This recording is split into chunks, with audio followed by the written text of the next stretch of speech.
Bonjour, c'est Thibaut pour la formation justement Bubble, pour justement le premier cours, le premier module. Aujourd'hui, on va voir comment démarrer un projet sous Bubble et comment surtout ne pas faire certaines erreurs que j'ai pu faire quand j'ai démarré justement sur l'application Bubble. Alors pour ceux qui arrivent, Bubble c'est quoi? Bubble c'est l'application qui permet de tout faire, c'est-à-dire une application web complexe, un site, une landing page ou quelque chose de beaucoup plus complexe qu'une application mobile responsive, tout sur la même interface et surtout sans avoir à coder. Donc Bubble s'était créé à peu près il y a 4-5 ans. Ça s'est installé aux États-Unis. C'était notamment des cofondateurs, c'est un Français. J'arrive jamais à prononcer son nom, donc je le ferai pas. Mais en gros, c'est une application qui est vraiment maintenant très très robuste, qui a un certain historique, qui a fait une levée de fonds récemment.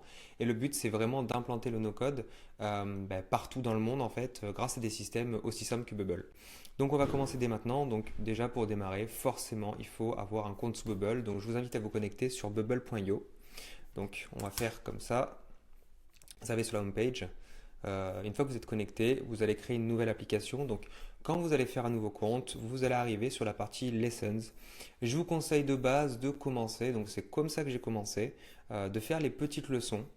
Mais ce n'est pas forcément essentiel pour ce tutoriel. Je vous conseille néanmoins de le faire à un moment donné parce que ce sont des leçons qui sont faites pas à pas et qui vous indiquent où cliquer. Ce n'est pas forcément quelque chose que vous comprenez dans la logique au début, mais c'est quelque chose qui est très intéressant. Malheureusement, la partie vidéo qui pourrait être aussi intéressante est sur une ancienne version de Bubble qui n'est pas toujours similaire et pas toujours mise à jour. Donc, c'est pas forcément le truc à suivre. Voilà, c'est pas forcément le truc à suivre. C'est tout en anglais en plus, pour ceux qui ne sont pas forcément à l'aise.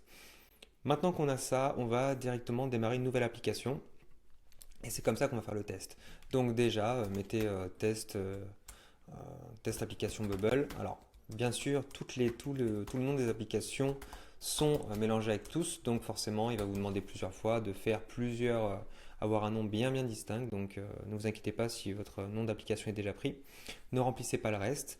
Et ce qui est intéressant, c'est que Bubble est totalement gratuit pour le démarrage, c'est-à-dire que vous pouvez faire des tests avec un nom de domaine en .bubble.io et forcément vous n'avez pas à payer et ça c'est plutôt très très cool. Quand vous démarrez votre interface, vous avez accès à une page qui sera comme la mienne, remplie avec Welcome to your Bubble app et en fait l'assistant de configuration qui sera sur votre gauche.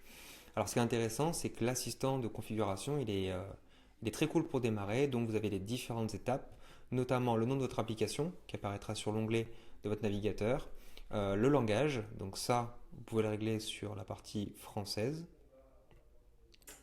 Ensuite, vous allez pouvoir choisir le thème visuel. Alors, le thème visuel, c'est ce qui va influencer directement tout le style. Donc, pour ceux qui connaissent un peu le CSS, ça va être vraiment tout le style de votre page. Autant le style des boutons, donc des boutons ici, que des éléments, ce qu'on appelle les inputs, c'est-à-dire vraiment les champs des différents formulaires. Vous voyez, le standard Bubble item, c'est comme ça. Si vous changez de thème avec dark theme, c'est légèrement plus sombre et les boutons deviennent transparents, enfin les champs deviennent transparents.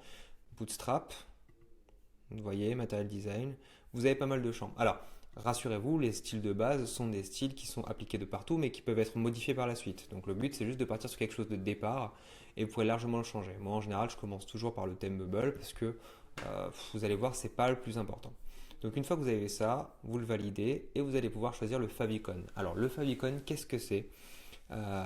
C'est le petit logo qui se retrouve en haut à gauche de votre onglet et qui va apparaître sur chacun de vos onglets. C'est un petit peu votre icône en toute petite et c'est un icône aussi qui va apparaître dans les favoris. Donc pour l'instant, c'est pas très important. Je vais garder celle-là. Et enfin, vous allez avoir accès au plugin store. Alors pour le coup, vous pouvez installer les plugins de base si vous savez lesquels. Très souvent, quand vous démarrez, vous n'en avez pas besoin. Sachant que bien sûr, sur un compte gratuit, vous ne pouvez pas utiliser des plugins payants. Pas tous sont payants, la plupart sont gratuits quand même, mais il faut le savoir. Ensuite, il va vous proposer d'installer l'API Connector. Alors l'API Connector, c'est le truc, bon alors c'est un niveau plus avancé, mais qui va vous permettre de connecter tout et n'importe quoi. Si par exemple, il n'y a pas une application qui est prévue dans les plugins, vous pouvez la créer directement à partir de son API. Les trois quarts des applications du web ont une API, donc c'est hyper simple. Mais pour le coup, pour le démarrage, je ne vais pas en avoir besoin, donc je vais directement aller to go to last step. Une fois que j'ai fini ça, il va me proposer effectivement de me dire bon voilà, on a fini la configuration, tu peux démarrer le truc. Alors ça c'est très bien, on pourrait démarrer comme ça. Donc si je close, je vais arriver directement à cette page. Or, j'ai pas très envie, vous voyez, de démarrer avec déjà tous ces éléments-là parce qu'il va falloir que je les enlève et ça me générer des erreurs. Je vous conseille de partir sur quelque chose de blanc, de vierge. Donc start with a blank page. Une fois que c'est ça, on va fermer l'assistant. Et là, on est parfait, on a une interface propre pour démarrer. Ici, les grilles, alors ça s'appelle une grid, enfin une grille ou une grids. C'est quelque chose que vous allez pouvoir modifier avec l'affichage au niveau de grid and border. Pas tout le monde l'a, je sais que c'est une configuration qui est héritée de votre interface Bubble. Donc moi je l'ai, on peut la désactiver, on peut la régler différemment. Bref, c'est quelque chose que vous pouvez modifier en fur et à mesure. Donc ça déjà c'est un premier élément. Donc ici, vous avez tout votre élément qui va constituer dans la partie droite tout ce qui va être visuel, autant l'affichage que l'arrangement, c'est-à-dire comment aligner des éléments, mais pour l'instant c'est vraiment secondaire. La partie développement, c'est de dire en gros est-ce que mon application est en ligne ou non. Donc, vous allez voir que sur l'application Bubble, vous avez forcément une partie qui va être en ligne, enfin ce qu'on va appeler en prod, et une partie qui va être en développement, c'est-à-dire une partie qui est censée être non visible par l'utilisateur, même si techniquement sous Bubble tout est visible en ligne. Et le principe c'est que bien sûr quand vous avez une modification à faire, plutôt que de la caler directement à tous vos utilisateurs, le but c'est de pouvoir faire des tests sur une version de développement et donc qui soit avec une base de données différente. Et donc si vous cassez quelque chose, c'est pas grave puisque c'est la version de dev. De l'autre côté, vous avez le bouton Preview. Donc, dès que vous avez besoin de faire une preview de votre site, vous cliquez sur Preview pardon, et vous voyez directement le résultat. Donc, vous voyez, la page est blanche, hein, c'est logique. Et maintenant, vous avez le gros du taf, c'est-à-dire la page à designer. Et ici, vous avez plusieurs menus. Donc, vous avez Design, Workflow, Data, Style, Plugins, Settings et Log. Donc, Design, c'est très simple. C'est là où vous allez avoir tous les éléments visuels qui sont découpés en trois catégories. Les éléments visuels qui vont être de l'affichage, les containers, donc ce sont des éléments à l'intérieur duquel on va pouvoir mettre d'autres éléments, les groupes, les repeating groups, donc tout ce qui va être vraiment le cœur même de l'affichage d'autres éléments qui vont être contenus dans le côté visual element. Et enfin, vous allez avoir tout ce qui est input forms, c'est tout ce qui va être formulaire, champ, input d'image, tout ça, tout ce qui va être ajouté sur la base et tout ce qui va être en interaction directe avec une entrée d'informations, donc une entrée de données sur le site. Donc pour le coup, ce sont les trois grandes familles. Tout ce qui est reusable element, c'est un petit peu particulier.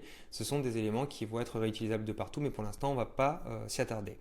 Ensuite, vous avez la partie workflow. La partie workflow, c'est le cœur de Bubble. C'est qu'en fait, pour dire de faire des actions, on va travailler avec des workflows, c'est-à-dire plutôt que faire du code pour dire telle chose fait tel élément fait telle action, on va le dire avec des mots, avec des workflows.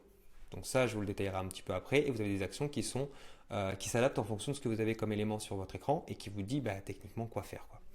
Ensuite, vous avez les data. Donc, tout ce qui va être base de données, autant la création de la base de données, donc quelles données sont enregistrées, que qu'est-ce qu'il y a dans ma base directement. Donc là, pour le coup, je vais voir dans mes utilisateurs, je vais avoir un email, une date de création, une date de modification. Je pourrais modifier à la volée aussi ma base de données, mais vous voyez, j'ai deux bases. J'ai celle qui est en preview, donc en développement, celle que j'ai ici, et j'ai une base de données live, donc deux bases de données différentes. Style, c'est ce que je vous ai montré tout à l'heure, c'est vous savez tout ce qui va être bouton ou quoi. Donc là, vous voyez les éléments à gauche et à droite. Donc par exemple, je vais prendre un bouton. Vous voyez, le bouton, il montre la forme du bouton. Et voilà, ça c'est lié au style que j'ai pris tout à l'heure qui va dire que le bouton Caution Button Light, il sera toujours jaune. Et si je le modifie, il se modifiera partout sur mon site. Ensuite, les plugins, ça très clairement, ça vous permet de gérer la liste entière de vos plugins. Si vous voulez ajouter un plugin, il va vous montrer le plugin store comme on vous l'a montré tout à l'heure. Attention, par contre, c'est quelque chose qui est assez lent. Je vous le dis techniquement, c'est un truc un peu long, tout simplement, parce qu'il fait appel à la base. Et donc, vu qu'il y a beaucoup de plugins, le truc, c'est pas forcément le plus rapide du monde, mais ça a tendance à être corrigé. Et vous avez des plugins pour faire tout et n'importe quoi. Vous voyez, vous avez juste à cliquer sur Install et ça l'installe directement. Et ce qui est intéressant, c'est qu'il vous donne qu'est-ce que ça permet comme animation. Qu'est-ce que ça permet de faire. Ça peut être soit un élément, soit des actions, soit un truc dans la base. Plein de choses. Ensuite, vous avez les settings. Donc, qu'est-ce qu'on fait dans les différents domaines pour configurer l'intégralité du site. Donc, autant vous avez aussi le plan en fonction de ce que vous allez payer. Vous avez aussi tout ce qui est général, tout ce qui est nom de domaine, bref, des détails des applications. Pour l'instant, c'est pas très intéressant. On le verra au fur et à mesure des clones. Et les logs, ça va être comment votre serveur se comporte. Donc, tout simplement, quels sont les pics de données, qu'est-ce qui coûte beaucoup de données parce que vous êtes sur quelque chose qui est hébergé directement en ligne sur les serveurs de Bubble et donc forcément votre application a une capacité limitée qui va être impactée par plusieurs choses. De un, ça va être toutes les données que vous mettez directement dessus. Donc, selon les appels que vous faites, etc. Et surtout, de deux, le nom d'utilisateur versus ben, le prix du forfait que vous payez. Donc bien sûr, plus c'est cher, plus vous êtes performant. Ok, maintenant qu'on a ça, je vais vous montrer juste la dernière petite chose que je voulais vous dire par rapport à Preview. Quand je mets un élément texte, vous voyez, je vais mettre un bouton ici. J'ai un système en fait, comme vous voyez. Pas de drag and drop, hein, c'est je clique et ça s'affiche, vous voyez. Donc clairement, c'est très facile de mettre en place. Et surtout, c'est quelque chose où je peux déplacer les éléments où je souhaite. Et dans la partie Preview, vous voyez, ça se met où je veux. Donc si je mets là et ici, en direct, je rafraîchis. Et c'est bon. Maintenant, je vais vous montrer juste un petit bonus. C'est de vous montrer comment fonctionne en 3 secondes, comment fonctionne le système sous Bubble, par exemple de workflow, qui est le plus important. Dans mon texte, je vais dire bout. Voilà, on va faire un truc tout bête. Je vais faire un système où, vous voyez, là, je peux changer la police, je peux tout configurer. Donc là, je vais faire juste un petit système. Je ne vais pas dans le détail volontairement, je vais juste vous montrer le système de workflow. Je vais mettre ma tête à gauche. Voilà. Je vais faire un système. Ici, je vais cacher ce texte. Donc pour cacher ce texte, c'est tout bête. Je vais cacher cet élément-là. Donc, vous voyez, c'est un élément tout bête. This element is visible on page load. Ben là, je viens de changer, je viens d'enlever sa propriété. Et donc maintenant, quand je rafraîchis ma page,